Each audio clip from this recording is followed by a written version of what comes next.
It's so nice of you. എന്താണ് ഈ സെന്റൻസിന്റെ അർത്ഥം? ഇത് എപ്പോഴാണ് ഉപയോഗിക്കേണ്ടത് എന്നുള്ളതാണ് ഇന്നത്തെ വീഡിയോയിൽ നമ്മൾ പഠിക്കുന്നത്.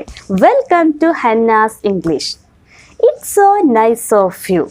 ഈ സെന്റൻസ് നന്ദി പറയുമ്പോഴാണ് ഉപയോഗിക്കേണ്ടത്.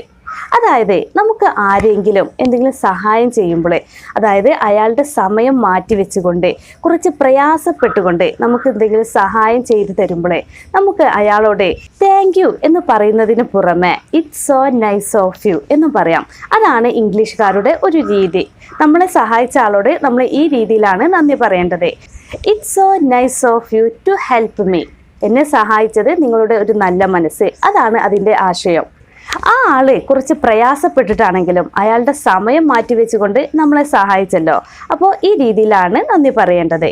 ഇനി it's so nice of you എന്നതിന് പകരം it's so kind of you എന്നും പറയാം. രണ്ട് രീതിയും ശരിയാണ്. ഇതിൻ്റെ രണ്ടിൻ്റെയും അർത്ഥം ഒരുപോലെ തന്നെയാണ്. നിങ്ങളുടെ ഒരു നല്ല മനസ്സ്, ആ ഒരു ആശയമാണ് അതിനുള്ളത്. ഇത് ഉപയോഗിക്കുന്ന ഒരു ഉദാഹരണം നോക്കാം. It's so nice of you to wait for me since morning. രാവിലെ മുതൽ എനിക്ക് വേണ്ടി കാത്തു നിന്നത് നിങ്ങളുടെ ഒരു നല്ല മനസ്സ്. ഇനി അടുത്തൊരു ഉദാഹരണം നോക്കൂ. It's so kind of you to buy me food. എനിക്ക് ഭക്ഷണം വാങ്ങിത്തന്നത് നിങ്ങളുടെ ഒരു നല്ല മനസ്സ്. ഇനി സിമ്പിളായി thank you it's so nice of you, അല്ലെങ്കിൽ thank you it's so kind of you എന്നും പറയാം. നിങ്ങളുടെ ജീവിതത്തിലും ഇങ്ങനെയുള്ള സന്ദർഭങ്ങളിൽ ഈ സെന്റൻസ് ഉപയോഗിക്കാൻ ശ്രമിക്കുക. പുതിയൊരു ടോപ്പിക്കുമായിട്ട് അടുത്ത വീഡിയോയിൽ കാണാം.